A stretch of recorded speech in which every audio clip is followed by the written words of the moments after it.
Hello and welcome to Lantern Lane Stories. Tonight's story is The Boy Who Read Every Scrap. The church bells of Alcalá de Henares rang 7 times. Each ring bounced off the old stone walls and fell down into the narrow street below. A boy sat up in bed. He was 11 years old. His name was Miguel. Alcalá de Henares was a city built from golden stone.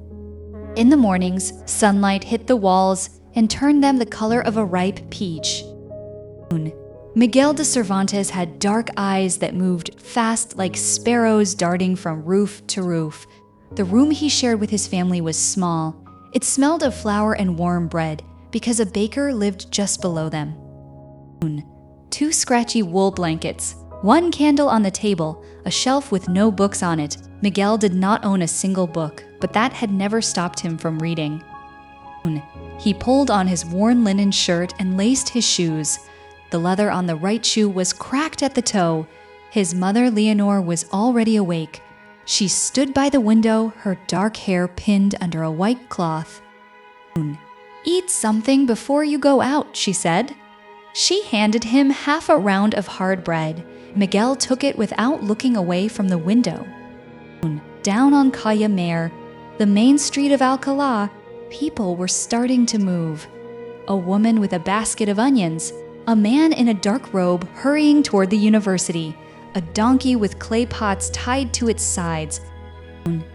And there, caught on the iron hinge of the door, across the street, a scrap of white paper, trembling in the morning breeze. Miguel swallowed the last of his bread in 1 bite. "Mama, I will be back for lunch," he said. He was already running down the stairs. The paper was torn from something larger. 3 lines of ink, a little blurred by the night's damp. Miguel pressed it flat against his knee and read. It was part of a poem. The poet wrote about an evening in a garden, the smell of orange blossoms, a song half remembered from childhood. Miguel read it 3 times. He folded it small and tucked it into his pocket. This was what he did. Every morning, he walked the streets of Alcalá looking at the ground. He picked up any piece of paper that had writing on it. Old notices peeled from walls, corners torn from shopping lists, pages that had blown out of a saddlebag. To Miguel, every piece of paper was a small door. Behind one door, a letter from someone far from home. Behind another, a list of spices from a ship that had sailed from the New World. Behind another, 3 lines of a prayer copied out by some child just learning to write. His sister Magdalena had once seen him smoothing a muddy bit of torn paper on the street. "Miguel," she said, "that is dirty. Throw it away. It has words on it," he said. She shook her head and walked on. As he walked home later, Miguel thought about what all those words together might mean. A man who had traveled far, a woman who grew orange blossoms, a cousin enduring a cold winter. All these lives written down and lost by accident, found by a boy with empty pockets and full eyes. That morning he found 3 pieces before the cathedral bell rang 8. A torn edge of a market list, vinegar, candles, rope, dried fish, a corner of a letter that broke off mid-sentence. "My dear cousin, you would not believe the winter we have had." And a small page with lines about planets and how they circled the sun. He held that last one up to the light planets, circling like dancing. He tucked it carefully into his pocket with the others. The great University of Alcalá was the most important building in the city. Its stone face was carved with hundreds of tiny figures, flowers, angels, and the faces of serious old men.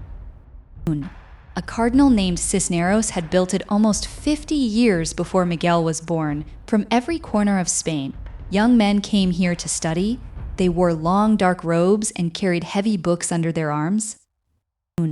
Miguel stood outside the iron gate and watched. The courtyard was the color of warm honey in the morning light. Students crossed it quickly. Some argued in Latin, some read while walking. Miguel pressed his forehead against the cool iron bar. He would never go in. His family could not pay the fees. Then he saw something wonderful. a student walking too fast, a stack of papers tilting. 2 pages caught, a third did not. The loose page spun down and landed on the cobblestones just on Miguel's side of the gate. The student disappeared around a stone column without looking back. Miguel reached through the bars and snatched the page before the wind could take it. He read, "On the question of whether the stars move or whether we move beneath them, he stood very still, stars moving, or maybe we were the ones moving and not them." He had never thought about that before. He thought, what if you could know everything that had ever been written down? What a person you would become! A guard stepped toward him. "Boy, you cannot be here?" "Yes, sir. Sorry, sir." Miguel walked backward out of the gate. He folded the page 4 times and placed it deep in his pocket, next to the poem about orange blossoms. When Miguel came home at midday, his father was packing his tools. Rodrigo de Cervantes was a barber surgeon who traveled to villages where sick people could not come to him.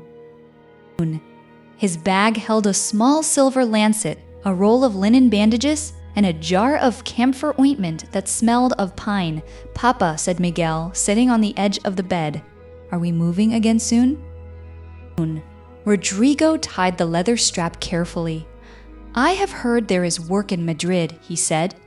"Perhaps in a few months." Miguel looked at the bare wall. He was not exactly sad. He had been born right here in Alcalá. He had also lived in Valladolid and Córdoba, and a town he was almost too young to remember. Each city had different sounds at night, different smells in the market, and different words left behind on the ground. "Papa," Miguel said, "do people in Madrid leave papers in the streets?" Rodrigo stopped tying. He looked at his son for a long moment. Then he laughed, a real round laugh, probably even more than here, he said. "Madrid is a very large city." Miguel nodded, satisfied. That evening, Rodrigo brought home a piece of hard yellow cheese and 1 apple. They ate together at the table, all 4 of them, with the window open to the cooling air. A nightingale sang somewhere in the direction of the river. Before he fell asleep that night, Miguel took out all his papers and spread them on his blanket in the candlelight.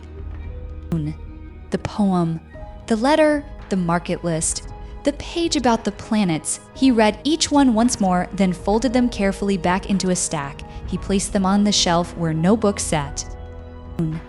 Then he blew out the candle and listened to the river far off, making its quiet sound. The next afternoon, Miguel went to the river. The river Henares moved slowly in the summer heat.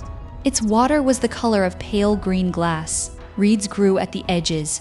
A heron stood in the shallows, still as a statue. Miguel sat under a chestnut tree and laid all his papers out in the cool grass before him.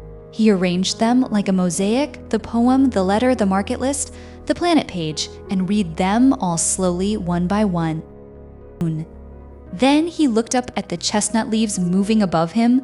What if, he thought, you put all these pieces of people together? A man who had sailed far away. A man who wondered about the stars. A man who missed home. A man who needed rope and a long road. What if that man put on old armor and climbed onto a thin, tired horse? What if he decided with his whole heart to be a knight, even though everyone said knights were only in stories? Miguel's hands went still in his lap. What if the world laughed at that man? And what if he kept riding anyway? Miguel breathed very slowly. He sat still for a long time, listening to the river. He thought about the knight's name. He would need a good name, something strong and a little funny at the same time. A name that rang when you said it aloud. He did not have paper or ink to write any of this down. But he kept the idea here in his chest, where it felt warm and true someday. He told himself quietly, "Someday I will write this down." The sun began to lower behind the city walls. Miguel gathered his papers and walked home. The stone streets were warm under his shoes. Smoke and olive oil drifted from kitchen windows. Children called to each other from doorways. He thought about all the people in this city, soon to be asleep, the students at the university, their thick books closed, the baker downstairs, his flour jar sealed, the guard at the iron gate, eyes half shut. Miguel's mother was waiting at the door. "You are late," she said. But she was smiling. "I was thinking," he said. "Good," she said. "Come and eat." Many years later, Miguel de Cervantes grew up and wrote that story.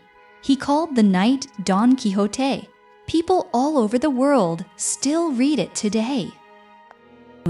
The house where Miguel was born still stands on a street in Alcalá de Henares. You can visit it. And the old city, with its university and its river and its golden stone walls, was named a World Heritage Site by the United Nations. Because the boy who picked up scraps of paper from the ground grew up to change the world with words. And so, Alcalá de Henares also slowly fell asleep. Good night.